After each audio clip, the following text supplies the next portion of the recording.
ಶ್ರೀ ಗಣೇಶಾಯ ನಮಃ. ಶ್ರೀ ಗುರುಭ್ಯೋ ನಮಃ. ಶ್ರೀ ಸರಸ್ವತ್ಯೈ ನಮಃ. ಶ್ರೀಮಾತ್ರೇ ನಮಃ.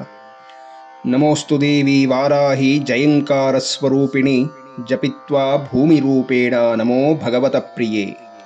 ಆತ್ಮೀಯರೇ, ಗ್ರೀಷ್ಮ ಋತು ಮುಗಿದು ವರ್ಷ ಋತು ಆರಂಭವಾಗುವ ಕಾಲವೇ ದಕ್ಷಿಣಾಯಣ, ಆಷಾಢ ಮಾಸ. ಈ ಆಷಾಢ ಮಾಸದಲ್ಲಿ ಶಕ್ತಿಯ ಆರಾಧನೆ ವ್ರತಗಳು ಬಹಳ ಹೆಚ್ಚಾಗಿ ಕಂಡುಬರುತ್ತೆ.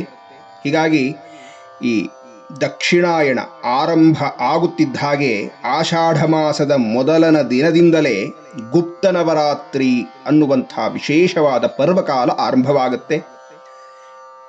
ಈ ಗುಪ್ತ ನವರಾತ್ರಿಯಲ್ಲಿ ಶಕ್ತಿ ದೇವತೆಯಾದ ಅನ್ನಪ್ರದಳು, ಶತ್ರು ಸಂಹಾರಗಳು, ಕ್ಷುದ್ರಶಕ್ತಿ ನಿರ್ಮೂಲನ ಮಾಡುವಂಥ ದೇವಿ, ಶಾರೀರಿಕವಾದ ಪಟುತ್ವವನ್ನು ಕೊಡುವಂಥ ಅವಳು, ಆರೋಗ್ಯವನ್ನು ಅನ್ನಪ್ರದಾನವನ್ನು ಮಾಡುವಂಥ ವಾರಾಹಿ ದೇವಿಯ ಆರಾಧನೆಯನ್ನು ಮಾಡುವಂಥ ಪರ್ವಕಾಲ.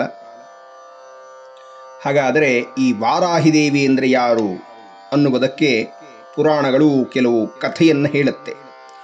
ಪ್ರಸಿದ್ಧವಾದಂಥ ಪುರಾಣ ದೇವಿ ಮಹಾತ್ಮೆ ಅಥವಾ ದುರ್ಗಾ ಸಪ್ತಶತಿ ಅಲ್ಲಿ ಹೇಳುವಂಥ ವಿಚಾರ, ಚಂಡಮುಂಡಾಸುರರ ಸಂಹಾರದ ನಂತರ ರಕ್ತಬೀಜ ಬರ್ತಾನೆ, ಭಯಂಕರವಾದ ರಾಕ್ಷಸ ಅವನು, ಅವನ ಜೊತೆ ಯುದ್ಧ ಮಾಡಬೇಕು ಅಂತ ಹೇಳಿ ಬ್ರಹ್ಮದೇವನಿಂದ ಬ್ರಾಹ್ಮಿ ಅನ್ನುವ ದೇವತೆ ಬರ್ತಾಳೆ, ವಿಷ್ಣುವಿನಿಂದ ವೈಷ್ಣವಿ, ಮಹೇಶ್ವರನಿಂದ ಮಾಹೇಶ್ವರಿ, ಕುಮಾರಸ್ವಾಮಿಯಿಂದ ಕೌಮಾರಿ, ವಿಷ್ಣುವಿನ ಅವತಾರವಾದಂಥ ಯಜ್ಞವರಾಹಸ್ವಾಮಿಯ ರೂಪದಿಂದ ಬಂದವಳು ಈ ವಾರಾಹಿ ದೇವಿ. ಹಾಗೆ ಇಂದ್ರನಿಂದ ಐಂದ್ರಿ, ನರಸಿಂಹಸ್ವಾಮಿಯಿಂದ ನಾರಸಿಂಹಿ ಅನ್ನುವಂಥ ಸ್ತ್ರೀ ದೇವತೆಯರು ಹೊರಗಡೆ ಬಂದು ಈ ರಾಕ್ಷಸನ ಜೊತೆ ಯುದ್ಧವನ್ನು ಆರಂಭ ಮಾಡುತ್ತಾರೆ.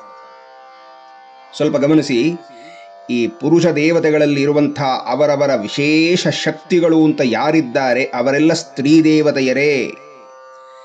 ಹೇಗೆ ಅಂದರೆ, ಬ್ರಹ್ಮನಲ್ಲಿ ಸೃಷ್ಟಿ ಮಾಡುವ ಶಕ್ತಿಯಾಗಿ ಅವಳೇ ಇದ್ದಾಳೆ, ವಿಷ್ಣುವಿನಲ್ಲಿ ಸ್ಥಿತಿ ಮಾಡುವ ಶಕ್ತಿಯಾಗಿದ್ದಾಳೆ, ಶಿವನಲ್ಲಿ ಲಯಕಾರಕ ಶಕ್ತಿಯಾಗಿದ್ದಾಳೆ. ಹೀಗೆ ಆಯಾ ಪುರುಷ ದೇವತೆಗಳಲ್ಲಿರುವಂಥ ಶಕ್ತಿ ಇದೆಯಲ್ಲ, ಅದೆಲ್ಲವೂ ಅಮ್ಮನ ಸ್ವರೂಪವೇ ಆಗಿದೆ. ಹಾಗಾಗಿ ಅವಳು ಆದಿಪರಾಶಕ್ತಿ ಅಂತ ಅನಿಸಿಕೊಂಡಿದ್ದಾಳೆ. ಹೀಗೆ ದುಷ್ಟ ಸಂಹಾರ ಕಾರ್ಯದಲ್ಲಿ ನಾರಾಯಣನ ಯಜ್ಞವರಾಹ ರೂಪದಿಂದ ಬಂದವಳು ಈ ವಾರಾಹಿ ದೇವಿ. ಇದು ದುರ್ಗಾ ಸಪ್ತಶತಿ ಹೇಳುವಂಥ ಚಿಂತನೆ. ಮತ್ತೊಂದು ಪ್ರಧಾನವಾದಂಥ ಚಿಂತನೆ, ಆಖ್ಯಾನ, ಮಾರ್ಕಂಡೇಯ ಪುರಾಣದಲ್ಲಿ ಹೇಳಿರಬಹುದಾದಂಥ ಲಲಿತೋಪಾಖ್ಯಾನ. ಹಯಗ್ರೀವ ಸ್ವಾಮಿಗಳು ಅಗಸ್ತ್ಯರಿಗೆ ಹೇಳಿದಂಥ ಅತ್ಯಂತ ಮಹಿಮಾನ್ವಿತವಾದಂಥ ಭಗವತಿಯ ಚಿಂತನೆ. ಅಲ್ಲಿ ಹೇಳ್ತಾರೆ, ಭಂಡಾಸುರನಿಂದ ಪೀಡಿತರಾದಂಥ ನಿಸ್ತೇಜರಾದಂಥ ದೇವತೆಗಳು ಪರಶಂಭುವನ್ನ ಮೊರೆ ಹೋಗ್ತಾರೆ. ಆಗ ಆ ಪರಶಂಭುವು ಮಾಡಿದಂತಹ ಮಹಾಯಾಗದಿಂದ, ಚಿದಗ್ನಿಕುಂಡದಿಂದ ಆ ಜಗನ್ಮಾತೆ ಶ್ರೀಲಲಿತೆ ಉದ್ಭವವಾಗ್ತಾಳೆ. ಚಿದಗ್ನಿಕುಂಡ ಸಂಭೂತ. ಆ ಶ್ರೀಮಾತೆಯು ತನ್ನಿಂದ ಎರಡು ಮಹಾಶಕ್ತಿಗಳನ್ನು ಹೊರತರುತ್ತಾಳೆ. ಅವರೇ ಶ್ಯಾಮಲಾದೇವಿ ಹಾಗೂ ವಾರಾಹಿ ದೇವಿ ಅಂತ. ಇಚ್ಛಾಶಕ್ತಿಯೂ ಹಾಗೆ ಚೈತನ್ಯ ಸ್ವರೂಪಳಾದಂತಹ ಶ್ರೀಲಲಿತೆಯಿಂದ ಬಂದ ಈ ಜ್ಞಾನಾಧಿದೇವತೆ ಶ್ಯಾಮಲಾದೇವಿ, ಅವಳನ್ನೇ ಮಾತಂಗಿ ಅಂತಲೂ ಕರೀತಾರೆ. ಈ ಮಹಾತಾಯಿಯನ್ನ ಶ್ರೀಲಲಿತೆಯು ತನ್ನ ಶ್ರೀಮನ್ನಗರದ ಸಾಮ್ರಾಜ್ಯಕ್ಕೆ, ತನ್ನ ಸೈನ್ಯಕ್ಕೆ ಮಂತ್ರಿಣಿ ಅಂತ ಹೇಳಿ ನೇಮಕ ಮಾಡಿ ಒಂದು ಮುದ್ರಿಕೆಯನ್ನು ಕೊಡ್ತಾಳೆ. ಮತ್ತು ಈ ಶ್ಯಾಮಲಾದೇವಿಯನ್ನ ಜ್ಞಾನಶಕ್ತಿ ಅಂತ ಹೇಳಿ ಕರೀತಾರೆ. ಇವಳಿಗೆ 7 ಆವರಣಗಳಿರಬಹುದಾದ ಒಂದು ರಥವನ್ನು ಶ್ರೀಮಾತೆ ಲಲಿತೆ ತನ್ನ ಶ್ರೀಚಕ್ರದಿಂದಲೇ ಕೊಡ್ತಾಳೆ. ಆ ರಥಕ್ಕೆ ಹೆಸರು ಗೇಯ ಚಕ್ರ ಅಂತ. ಇದನ್ನು ಲಲಿತಾ ಸಹಸ್ರನಾಮದಲ್ಲಿ ಗೇಯ ಚಕ್ರ ರಥಾರೂಢ ಮಂತ್ರಿಣಿ ಪರಿಸೇವಿತ ಅನ್ನುವ ನಾಮದಿಂದ ಸ್ತೋತ್ರ ಮಾಡುತ್ತಾರೆ. ಇನ್ನು ಪ್ರಧಾನವಾದಂಥ ದೇವಿ ಕ್ರಿಯಾಶಕ್ತಿ ಸ್ವರೂಪಳಾದ ವಾರಾಹಿ. ಈಕೆಯನ್ನ ಶ್ರೀಲಲಿತೆಯು ತನ್ನ ಸಾಮ್ರಾಜ್ಯದ ಸೇನೆಗೆ ದಂಡನಾಯಕಳನ್ನಾಗಿ ನೇಮಕ ಮಾಡ್ತಾಳೆ, ಜವಾಬ್ದಾರಿಯನ್ನು ಕೊಡ್ತಾಳೆ. ಅಷ್ಟು ಮಾತ್ರವಲ್ಲದೆ ಶ್ರೀಲಲಿತೆಯು ತನ್ನ ಹುಬ್ಬುಗಳ ನಡುವಿನಿಂದ, ಅಂದರೆ ಆಜ್ಞಾಚಕ್ರದಿಂದ ಹಲಮೂಸಲವೆಂಬ ಮಹಾ ಆಯುಧಗಳನ್ನು ಆಕೆಗೆ ಕೊಡ್ತಾಳೆ.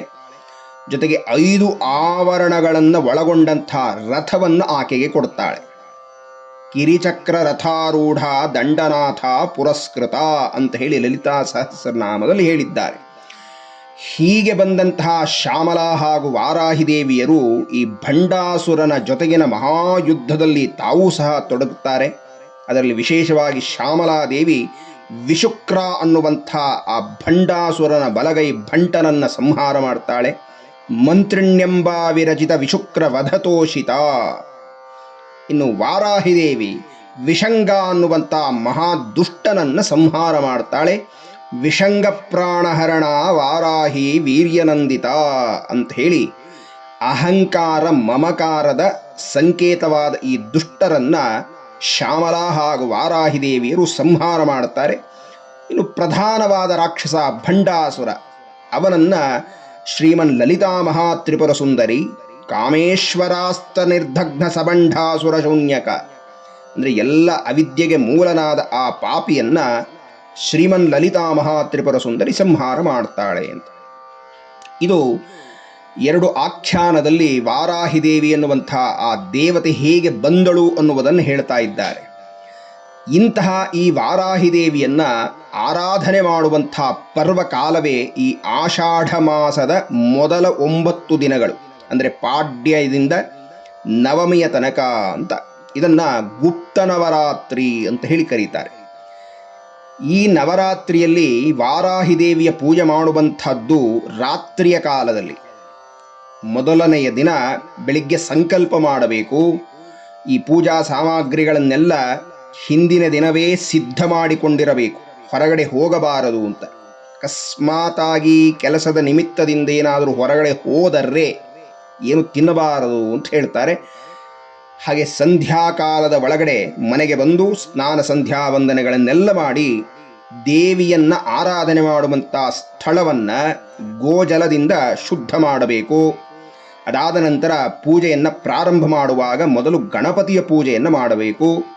ನಂತರ ದೇವಿಯ ವಾರಾಹಿ ದೇವಿಯ ವಿಗ್ರಹ ಅಥವಾ ಭಾವಚಿತ್ರ ಅಥವಾ ಕಲಶ, ಹೀಗೆ ಯಾವುದರಲ್ಲಾದರೂ ಸರಿ ಪ್ರಾಣ ಪ್ರತಿಷ್ಠೆಯನ್ನು ಮಾಡಬೇಕು. ಹೀಗೆ ಪ್ರತಿನಿತ್ಯ ಸಂಧ್ಯಾಕಾಲ ಕಳೆದು ರಾತ್ರಿಯ ಸಂದರ್ಭದಲ್ಲಿ ಆ ದೇವಿಯನ್ನ 16 ವಿಧದ ಪೂಜೆ ಅಂದರೆ ಷೋಡಶೋಪಚಾರ ಪೂಜೆಯನ್ನು ಮಾಡಬೇಕು. ಬಹಳಷ್ಟು ಜನಗಳಿಗೆ ಇದು ಮಾಡುವುದು ಕಷ್ಟವಾದೀತು.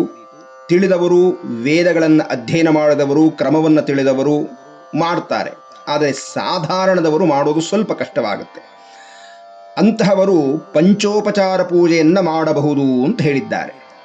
ಏನದು ಪಂಚೋಪಚಾರ ಪೂಜೆ ಅಂದರೆ, ಆ ಶ್ರೀಮನ್ ವಾರಾಹಿ ದೇವಿಗೆ ಶ್ರೀಗಂಧ, ಹೂವು, ಧೂಪ, ದೀಪ, ನೈವೇದ್ಯ ಈ 5 ಸಮರ್ಪಣೆ ಮಾಡುವಂಥದ್ದು ಪಂಚೋಪಚಾರ ಪೂಜೆ ಅಂತ ಹೇಳ್ತಾರೆ.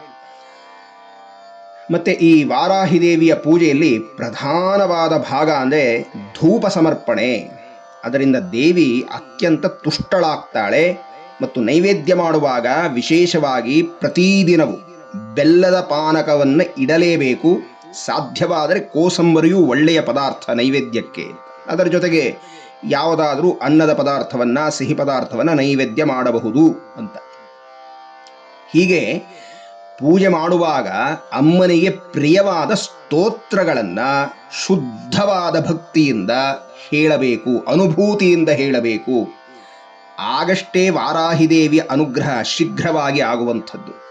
ವಿಶೇಷವಾಗಿ ಲಲಿತಾ ಸಹಸ್ರನಾಮವನ್ನು ಹೇಳಬಹುದು, ಅಥವಾ ಅಮ್ಮನವರ ಕವಚವನ್ನು ಹೇಳಬಹುದು, ಅಷ್ಟೋತ್ತರವನ್ನು ಹೇಳಬಹುದು, ವಾರಾಹಿ ಸಹಸ್ರನಾಮವನ್ನು ಹೇಳಬಹುದು, ತ್ರಿಶತಿಯನ್ನು ಹೇಳಬಹುದು, ಖಡ್ಗಮಾಲಾ ಸ್ತೋತ್ರವನ್ನೂ ಹೇಳಬಹುದು. ಇದೆಲ್ಲ ಅಮ್ಮನಿಗೆ ಸಂಬಂಧಪಟ್ಟಂಥ ಸ್ತೋತ್ರ ರತ್ನಗಳು. ಹೀಗೆ 8 ದಿನಗಳ ಕಾಲ ಆಚರಣೆಯನ್ನು ಮಾಡಿ 9ನೆಯ ದಿನ ಸ್ವಲ್ಪ ವಿಶೇಷವಾಗಿ ಸುವಾಸಿನಿಯರ ಪೂಜೆಯನ್ನು ಮಾಡಬೇಕು. ಮತ್ತು ಬಾಲಾ ಪೂಜೆಯನ್ನು ಮಾಡುವಂಥದ್ದು ಶ್ರೇಯಸ್ಕರ ಅಂತ ಹೇಳ್ತಾರೆ.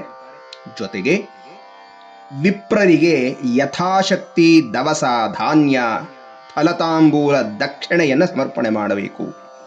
ಹಾಗೆ ಗೋವಿಗೆ ಗೋಗ್ರಾಸವನ್ನು ಕೊಡುವಂಥದ್ದು ಸರ್ವಶ್ರೇಷ್ಠ ಅಂತ ಹೇಳಿದ್ದಾರೆ.